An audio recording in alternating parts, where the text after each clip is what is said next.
정형외과 정욱진입니다. 오늘은 폐동맥고혈압의 새로운 치료법에 대해서 우리나라와 세계의 경험에 대해서 잠깐 말씀을 드리도록 하겠습니다. 먼저 이번 대한심장학회에서 우리 빅데이터 분석 사업에서 폐동맥고혈압의 국내 현황에 대해서 발표된 새로운 데이터를 좀 말씀드리도록 하겠습니다.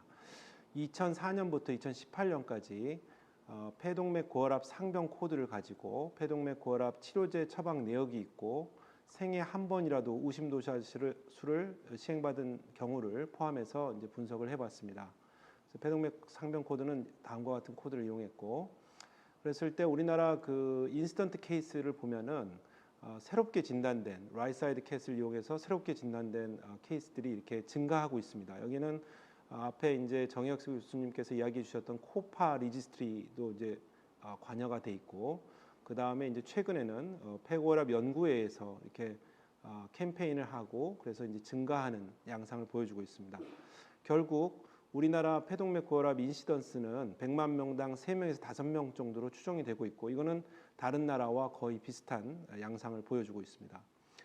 그다음에 이제 모노세라피냐, 듀얼 세라피냐, 트리플 세라피냐가 이제 중요한데, 예전에는 모노세라피가 대부분이었지만 2015년부터 병용 투여가 이제 허용이 되면서 병용 투여가 늘어나고 있고, 최근에는 이제 트리플 세라피가 이렇게 증가되고 아마 올해 2020년에는 더 많이 증가되어 있다고 생각이 됩니다.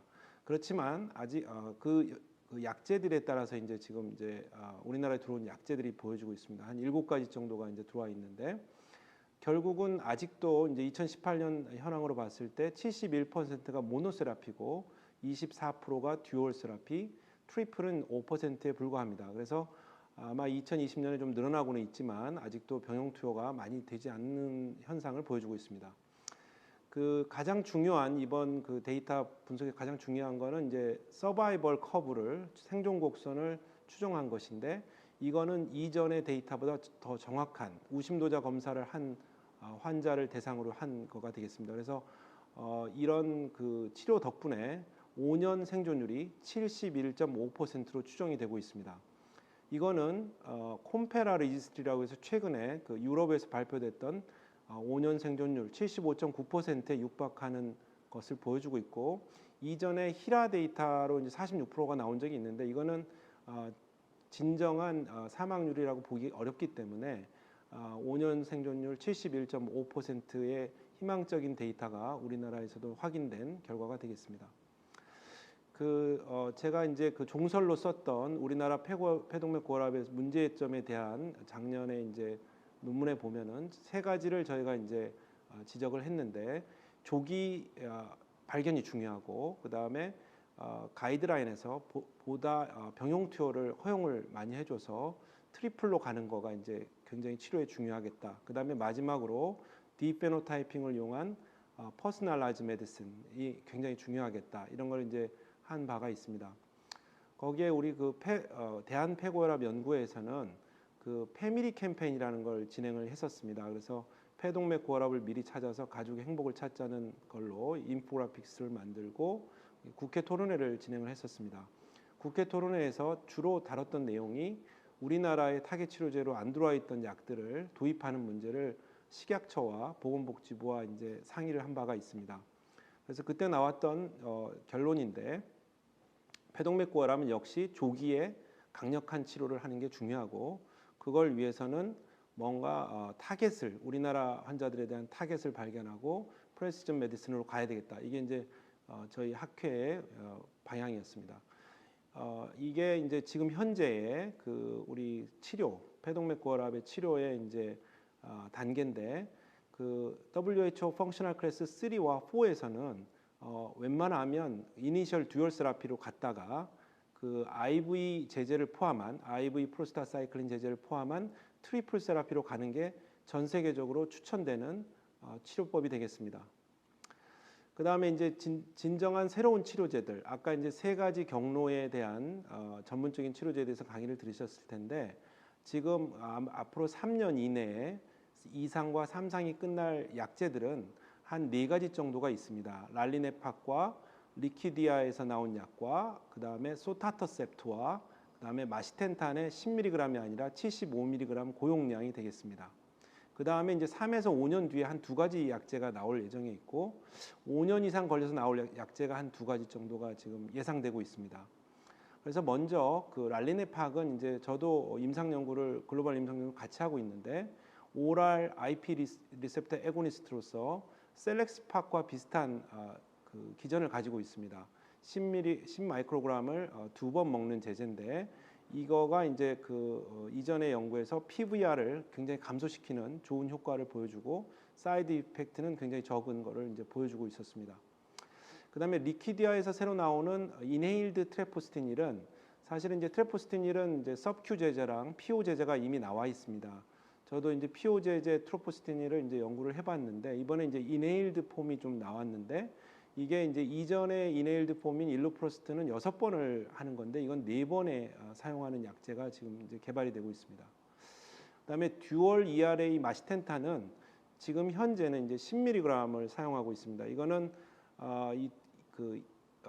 엔도셀린 B 리셉터에 엔도셀린 B 리셉터가 엔도셀린 1을 증가시킬 수 있기 때문에 일부러 10mg으로 이제 사용을 했던 건데 그거에 대한 이슈가 괜찮다는 쪽으로 이제 지금 돼서 75mg의 고용량으로 지금 또 연구를 진행 중에 있습니다. 그래서 지금 이제 진행 중인 연구에서 10mg에 비해서 75mg이 수피리어하다는 것을 이제 증명하기 위해서 연구가 진행되고 있습니다. 그 다음에 이제 최근에 피해동맥 고혈압에서 중요한 거는 이 세 가지 기본 패스웨이 말고 인플라메이션, 메타볼리즘, 그로스 팩터, 그 다음에 엔지오제네시스, 그 다음에 BMPR2, TGF 베타 시그널링 패스웨이에 작용하는 약제들이 무수히 많이 개발이 되고 있습니다. 그 중에 하나가 이런 것들을 통해서 결국은 이제 이뮨 메타볼릭 메커니즘을 통해서 이제 리그레션을 이제 이런 리모델링에 대한 리그레션을 리버스 리모델링을 이제 추구하는 거가 이제 최근에 치료의 목적이 되겠는데 여기 보시다시피 기존의 엔도셀린 NO 프로스타사이클린 패스웨이는 바조 액티브 팩터나 칼슘 시그널링에 관여해서 바조 컨스트럭션에 주로 작용하지만 이런 인플라메이션, 그로스 팩터, BMPR2 뮤테이션, 메타볼릭에 관계되는 약제들은 바스큘라 리모델링이라는 새로운 컨셉에 이제 도전을 하고 있습니다.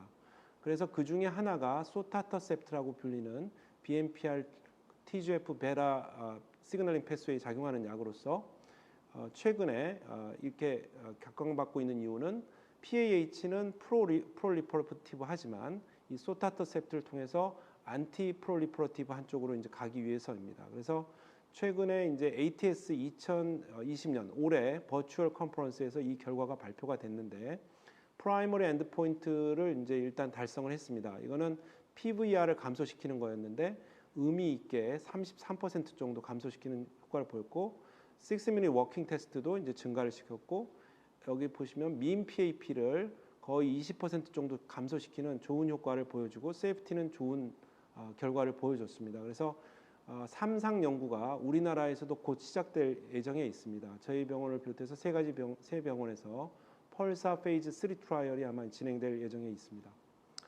그 다음에 이제 다른 메타볼릭한 여러 약제들, 트리메타지딘을 포함해서 여러 약제들이 개발이 되고 있고 여기에서 보여주는 NF 카파 B 패스웨이라든지 메폴민 이런 것도 이제 연구 중에는 있습니다.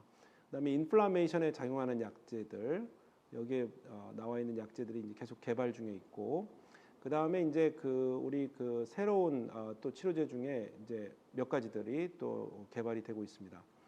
그다음에 이제 어떤 이 새로운 약제들 디자인들 중에는 이미 실패로 끝난 이마티닉 같은 약제들도 있고 여러 약제들이 지금 진행되고 있는데 그 중에 또 하나가 스템셀에 대한 그러니까 RV를 주로 타겟하는 스템셀에 대한 연구들이 이제 진행이 되고 있습니다. 그래서 프리클리니컬 스터디에서는 펄머리 하이퍼텐션 말고도 RVH도 좋게 해주는 여러 가지 결과들이 발표가 됐고 그걸 메타 어널리시스 한 건데 스템셀이 어느 정도의 효과가 있다. RV 특히 리모델링에 있어서 그런 거가 있습니다. 그래서 저희도 이제 비슷한 연구를 한 적이 있는데 이 폐동맥 고혈압 모델을 가지고 이거를 세 가지 이 스템셀을 메젠카이마 스템셀을 해서 그 중에서 이제 무엇이 제일 좋은가를 했는데 저희가 했던 거는 UCB 스템셀이 폐동맥 고혈압에서 좋은 효과를 보이는 거를 지금 발표한 바가 있습니다. 그 다음에 이제 지금 이건 임상 연구가 되고 있는 스템셀 연구들입니다. 그래서 여기에서도 어느 정도의 결과가 나올 것으로 지금 기대하고 있습니다. 그 다음에 이제 마지막으로 제가 말씀드리고 싶은 프레시전 메디슨에 대한 거가 되겠습니다. 이제 쥐인 세라피에서 지금 그 월드 심포지움을 거듭하면서 저희가 한 9개 정도가 이제 이미 그 프루븐이 됐고, 그 다음에 최근에 한 4개 정도의 쥐인들이, 거기에는 이제 가장 중요한 게 BMPR2 쥐인인데, 이런 쥐인들이 폐동맥 고혈압의 원인으로서 지금 이제 주목을 받고 있습니다. 그 다음에 이제 역시 이 non-coding RNA에 대한 그 데이터들도 있고, 그래서 저희 나라에서 이제 진행됐던 그 2010년부터 16년까지 BMPR2 진 뮤테이션에 대한 필그림 연구가 올해 9월에 이제 발표가 됐습니다. 그래서 저희가 이제 그 전체 73명에 대해서 했고 16명에서 뮤테이션을 발견했고 16가족을 대상으로 했을 때 7가족에서 헤리디터리 PAH를 이제 증명을 했고, 우리나라에서의 유병률도 역시 BMPR2 균이 다른 나라와 마찬가지로 한 21.9% 정도에 해당이 되고 몇 가지 뮤테이션이 새로 발견이 됐습니다. 여기서 중요한 거는 BMPR2 균 뮤테이션이 있는 분들은 나이가 젊은 나이에 심하게 온다는 거가 이제 중요한 메시지가 되겠습니다. 이렇게 그 레어 디지즈에서는 이 쥐인을 비롯한 디페노타이핑, 멀티오믹스라고 불리죠. 이런 것들을 통해서 좀 더 맞춤형 치료로 가는 거가 이제 전 세계적인 추세가 되겠습니다. 이거는 월드 심포지움 때도 이미 이제 주목을 받았고, 그 다음에 이렇게 나오게 된 이유가 뭐냐면 같은 약제를 쓰더라도 서바이벌과 트리트먼트 리스폰스가 다르기 때문입니다. 그래서 이제 ATS에서도 여기에 대해서 했고, 미국에서는 PV 도믹스라는 프로그램이 진행되고 있습니다. 전 세계적으로 많은 데이터가 나오는데 특히 영국과 유럽에서 많이 나오고 아직은 아시아 데이터가 이제 많이 부족한 현실입니다. 그래서 질병관리청과 함께 저희가 피닉스 플랫폼이라고 해서 3년 전부터 그 멀티오믹스를 이용한 프레시전 메디슨 연구를 진행하고 있습니다. 그래서 이 연구의 목적은 이런 바이오 스페시멘을 포함한 클리니컬 데이터를 장기적으로 추적 관찰함으로써 보다 정확한 데이터를 얻는 거고, 아이크리에이시라는 정부 프로그램에 데이터를 넣고 있고, 인체 시료를 저희가 이렇게 수집을 해서 지금 바이오 스페시멘을 모으고 있습니다. 그래서 1차 사업이 올해까지 끝나서 100명분의 지금 스페시멘이 모집되어 있는 상태고, 그 일본 같은 경우는 이런 거를 이제 그룹별로 다 WHO 그룹별로 다 모으고 있습니다. 그래서 우리나라에서도 2차 사업부터는 그러니까 그룹 2, 그룹 4, 그룹 5로 이렇게 진행하는 거를 저희가 계획해서 진행하고 있습니다. 그래서 그 앞으로 장기적으로 이런 그룹별로 저희가 진행하는 거를 피닉스 플랫폼이라고 해서 진행을 하게 되겠습니다. 저희가 그 폐고혈압 연구회라는 걸 구성해서 지금 이제 심포지움을 하면서 특히 그 동아시아 지역 그 그룹과 그 연계를 해서 그 이솝이라는 동아시아 폐고혈압학회를 만들었는데, 그 목적 중에 하나가 이런 그 지네틱 그 시밀러리티를 갖는 바이오뱅크의 구축 사업에 있겠습니다. 그래서 이런 걸 통해서 동아시아 폐고혈압학회를 통해서 아시아 에스니시티에 그 적합한 유전형을 찾아내는데 저희가 노력할 예정에 있습니다. 그래서 이제 이거 이제 결론 슬라이드에 해당되는데, 폐동맥 고혈압이 정말 아직도 치료법이 없는 난치성 질환이 되겠습니다. 그렇지만 이제 희망을 이야기할 수 있는 데이터들도 나오고 있고, 저희가 조기에 발견하는 게 중요하고, 그 다음에 표적 경로제의 강력한 병합 치료를 해야 되고, 그 다음에 이런 어떤 심층 표현형 연구를 위한 플랫폼을 통해서 새로운 치료 표적을 발굴하고, 이게 아시아인에서 컨펌이 돼서 전 세계인을 위한 표적 치료제가 개발되는 게 이제 저희의 목표가 되겠습니다. 이러기 위해서는 역시 환자와 정부, 학회, 또 의료계가 모두 손을 잡고 최선을 다해야 이런 좋은 결과를 가져올 수 있으리라고 생각합니다. 요즘 환자분들 중에 정상 폐동맥 고혈압에 도달하는 분들을 자주 보게 됩니다. 조기에 발견하고 2제, 3제의 강력한 병용요법을 통해서 폐고혈압을 고혈압만큼 조절할 수 있는 시대가 되었습니다. 앞으로 좀 더 새로운 표적 치료제들이 많이 개발되어서 환자분들의 삶의 질과 수명을 늘릴 수 있는 좋은 치료제가 개발되기를 바랍니다. 경청해 주셔서 감사합니다.